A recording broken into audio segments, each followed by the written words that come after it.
Hi, and welcome to Introvertebrates. In this video, I'm going to talk about my Ceratogyrus darlingi, also known as the rear-horned baboon. I'm going to talk a little bit about the species and what they're all about, but I'll also talk about the individual I keep here. I'm not sure about the sex yet. I might refer it to as she, but either way, moved into there fairly recently, and yeah, pretty excited about this one. So keep watching.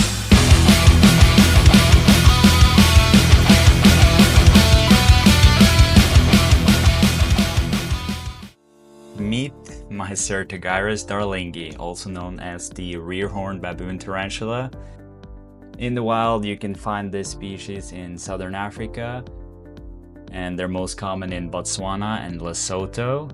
And of course, this tarantula is most known for their foveal horn, which is their protrusion on their carapace. People don't know exactly why they have it, but there are theories out there that it might be for structural support or to help them regulate their internal pressure. Either way, it looks cool, and this spider is still pretty small, so I'm just excited to see how that horn will grow larger and larger. So first, the spider moved into this little enclosure and has lived there for the most part since she moved here. And like many baboon spiders, this is a fossorial species, meaning they like to dig and they also like to web. So she's been digging more and more as she's been growing and really utilizing her enclosure there. So that's why later on in the video you'll see a little rehouse where she gets some more space to work with.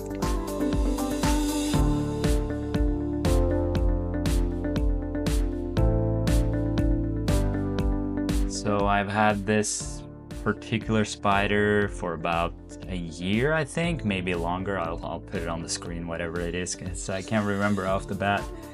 Either way, like most tarantulas, it has some personality. Sometimes it's a little bit timid, but as you can see in these feeding clips, she's definitely not that shy. In this part of the video, you'll see me setting up the new enclosure for my Ceratogyrus darlingi. And so if you're not interested in that, you can just skip ahead. I'll try to put the chapters in there, so you can just skip ahead. But either way, I start off with the false bottom, leca pellets, and then basically just some dirt, like mixed with a little bit of sand, a little bit of everything, you know. And then I started putting on the more sandy mixture, so this one had way more sand in it than the bottom layer. And of course, I wanted to have these rocks as the main focal point in this vivarium, along with these sticks, just to give it a little more natural feel. So I ended up putting quite a bit of this sandy mixture in there. So basically my mixtures vary from Vivarium project to Vivarium project, but it's generally just the same you would find outdoors, you know, mixed between gravel, sand, rocks, leaves, whatnot, all kinds of stuff. And as I said, this layer here just has way more sand than the bottom layer, or also if I was making a vivarium for a more tropical species. And after trying to get all the sticks in place, I started putting on just some straight up sand mixture, just with some pebbles in it and everything. And this is just to make that kind of natural desert look. If you look up pictures from where the Ceratogyrus darlingi is found in the wild, I mean, it doesn't look just like this, but it's similar in my opinion. And since it's a desert species, it's nice with a little bit of sand there on top.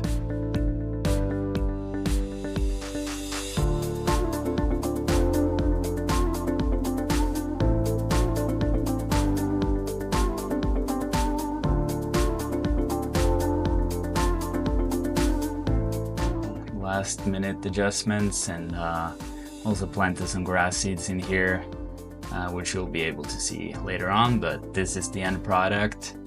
Pretty happy about how it turned out, and hopefully the spider will be equally happy. Well, I actually hope she's even more happy. I hope she's really enjoying it.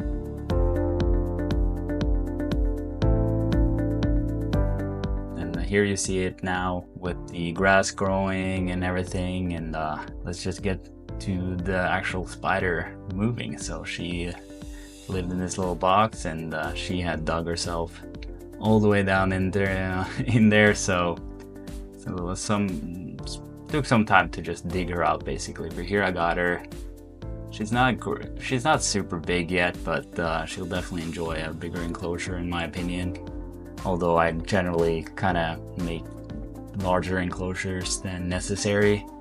That's just a personal preference, not necessarily for the spider's well-being.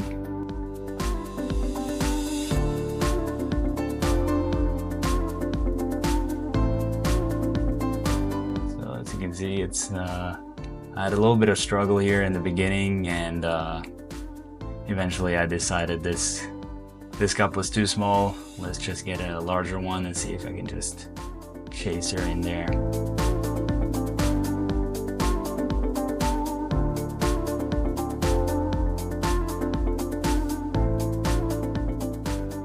She was a very good girl, and she just went in there, and or girl or boy, I'm not sure, but yeah, she went in there, and yeah, you see the size of it. Here you can see me putting it back into the enclosure, and if you are aware of moving spiders, you see I made a huge mistake here, which I will pay for. You see I have it on the bottom there, not in the cup, and boom. She just took off. I think some of the grass hit her. She got scared, she ran out my hand, down my body, and then down to the floor. So in this situation, just keep calm and see if you can collect her in here. I'm trying to cup her. This is a little bit of a risky move. I have a very lightweight cup, and as you see, I just kind of drop it on her just to get her safely in there. And as I said, it's a risky move when you're trying to cup your tarantula like that, and because there's danger of you actually injuring the spider with the cup. So as I said, I used a very, very lightweight cup, so this cup, even if it fell on her, wouldn't hurt her. And if you watch closely, you see me kind of just dropping the cup on top of her. I don't place it because that could injure her, so you have to be extremely careful if you do it this way. And back to where she actually ran off, I mean, I have plenty of experience with tarantulas, but that was just a stupid mistake on my part. And yeah, I'm just glad she was okay. You know, I should have just done what I usually do and let them be in the bottom inside of a cup, not at the end there. And as you can see, like, yeah, they didn't work out well. It could have gone differently, but it was not a great move on my part. So yeah, I felt real bad about that. But at least I got the spider caught again and got another shot at it.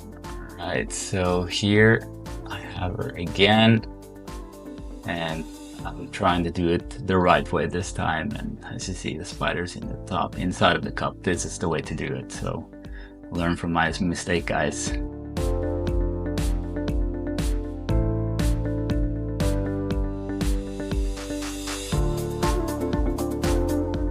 And if you'd like to have one of these, it's definitely not a spider I would recommend handling. I mean, I accidentally handled mine right there, but definitely not something I would recommend. Definitely not for larger individuals, but yeah, it's a very pretty spider. I see her out pretty much every night, and sometimes she's out wandering, but a lot of the time also this is kind of a pet hole, so depending on what your preferences are. But interesting spider. I would definitely recommend keeping one of these in your collection.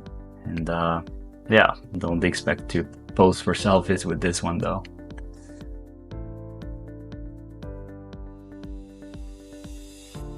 Anyway, here you see the Vivarium. After she moved in, she pretty quickly started digging, dug out a bunch of substrate and built it up in front of that entrance, which was kind of what I was hoping she would do. And yeah, that worked out great. And she seems happy as a clam in there, so then I'm happy. And yeah, let's get to the outro. Thank you so much for watching the video. I really hope you enjoyed it, and if you want to check out some more bug and spider stuff, I have an Instagram channel, so yeah, if you haven't already, check that one out. Yeah, either way, I hope you're enjoying your day, and I'm pretty excited these days, almost at 200 subscribers, which is not a lot to a lot of people, but to me it is a lot. And I kind of think about it like, if I had 200 people in a room together with me, that would be super stressful and I would be incredibly uncomfortable. So that's kind of crazy that almost 200 people want to watch my spider videos. So thank you so much for all you guys subscribing and watching. Either way, have a good one, and I'll see you in the next one. Bye!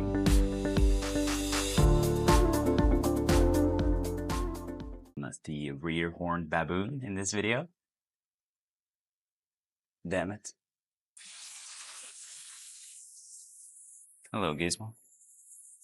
Hi. Hi. You wanted to join? Of course. Go the two, huh? Yeah.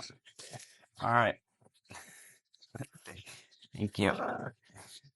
Don't fight. Hi, and welcome. Gizmo. Go lay down. Yes. Go lay down. Go. So it's an African species. I'll get into it. Hi, and welcome to Introvert. Say a little bit about the species in a whole, and species in a whole, that's pretty much true. I got the Instagram up and going, have had it. I'll redo this. Damn. Hope you will like and subscribe, and damn, I can't. I don't know what to say. Damn it.